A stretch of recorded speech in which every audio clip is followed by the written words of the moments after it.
ಓಂ ಶ್ರೀ ಗುರುಭ್ಯೋ ನಮಃ. ಒಂದು ಅರಣ್ಯದಲ್ಲಿ ಓರ್ವ ಸಂತರು ಒಂದು ಗುಡಿಸಲನ್ನು ಕಟ್ಟಿಕೊಂಡು ವಾಸಿಸುತ್ತಿದ್ದರು.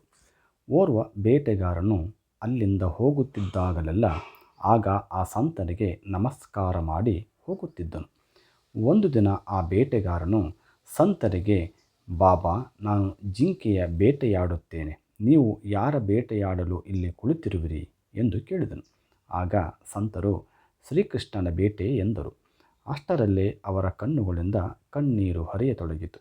ಆಗ ಬೇಟೆಗಾರನು, ಬಾಬಾ, ನೀವೇಕೆ ಅಳುತ್ತಿರುವಿರಿ? ಅವನು ಹೇಗೆ ಕಾಣಿಸುತ್ತಾನೆ ನನಗೆ ಹೇಳಿ, ನಾನು ಅವನನ್ನು ಹಿಡಿದುಕೊಂಡು ಬರುತ್ತೇನೆ ಎಂದು ಹೇಳಿದನು. ಸಂತರು ಭಗವಾನ್ ಶ್ರೀಕೃಷ್ಣನ ಮನೋಹರ ವರ್ಣನೆಯನ್ನು ಮಾಡಿ ಬೇಟೆಗಾರನಿಗೆ, ಅವನ ಬಣ್ಣ ತಿಳಿನೀಲಿ, ಅವನ ತಲೆಯ ಮೇಲೆ ನವಿಲು ಗರಿ ಇದೆ, ಅವನು ಕೊಳಲನ್ನು ನುಡಿಸುತ್ತಾನೆ ಎಂದು ಹೇಳಿದರು. ಬೇಟೆಗಾರನು, ಬಾಬಾ, ಎಲ್ಲಿಯವರೆಗೆ ನಾನು ನಿಮ್ಮ ಬೇಟೆಯನ್ನು ಹಿಡಿದುಕೊಂಡು ಬರುವುದಿಲ್ಲವೋ ಅಲ್ಲಿಯವರೆಗೆ ನೀರನ್ನು ಕುಡಿಯುವುದಿಲ್ಲ ಎಂದು ಹೇಳಿದನು.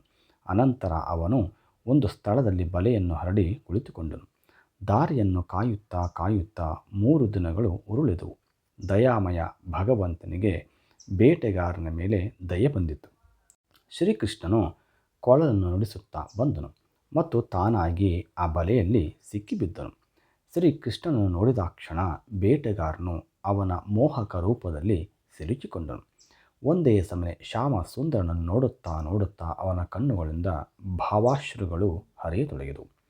ಅವನು ತನ್ನ ಅಸ್ತಿತ್ವವನ್ನು ಮರೆತನು. ಅವನ ಚೇತನ ಜಾಗೃತವಾಯಿತು. ಆಗ ಅವನು ಬೇಟೆ ಸಿಕ್ಕಿತು, ಬೇಟೆ ಸಿಕ್ಕಿತು ಎಂದು ಜೋರಾಗಿ ಕೂಗತೊಡಗಿದನು. ಶ್ರೀಕೃಷ್ಣನು ಅವನ ಕಡೆಗೆ ಮುಗುಳ್ನಗೆ ಬೀರುತ್ತಾ ನೋಡುತ್ತಿದ್ದನು. ಬೇಟೆಗಾರನು ಶ್ರೀಕೃಷ್ಣನನ್ನು ಬೇಟೆಯಂತೆ ಹೆಗಲ ಮೇಲೆ ಹೊತ್ತುಕೊಂಡು ಸಂತರ ಬಳಿಗೆ ಬಂದನು. ಶ್ರೀಕೃಷ್ಣನು ಬಲೆಯಲ್ಲಿ ಸಿಕ್ಕಿಕೊಂಡಿರುವುದು, ಮುಗುಳ್ನಗು ಬೀರುತ್ತಿರುವ ದೃಶ್ಯವನ್ನು ನೋಡಿ ಸಂತರ ಪ್ರಜ್ಞೆ ತಪ್ಪಿತು. ಎಚ್ಚರಗೊಂಡಾಗ ಅವರು ಬೇಟೆಗಾರನ ಕಾಲುಗಳನ್ನು ಹಿಡಿದು ನಮಸ್ಕಾರ ಮಾಡಿದರು. ಅವರು ಶ್ರೀಕೃಷ್ಣನಿಗೆ ಅಂಜಿಕೊಂಡೆ, ಹೇ ನಾಥ, ನಾನು ಚಿಕ್ಕವನಾಗಿದ್ದನಿಂದ ಎಷ್ಟು ಪ್ರಯತ್ನಿಸಿದೆ. ನಿಮ್ಮ ಪ್ರಾಪ್ತಿಗಾಗಿ ಮನೆ ಮಠವನ್ನು ಬಿಟ್ಟೆ, ಭಜನೆಯನ್ನು ಮಾಡಿದೆ, ನೀವು ಭೇಟಿಯಾಗಲಿಲ್ಲ. ಆದರೆ ಇವನಿಗೆ ಕೇವಲ 3 ದಿನಗಳಲ್ಲಿ ಭೇಟಿಯಾದಿರಿ ಎಂದನು.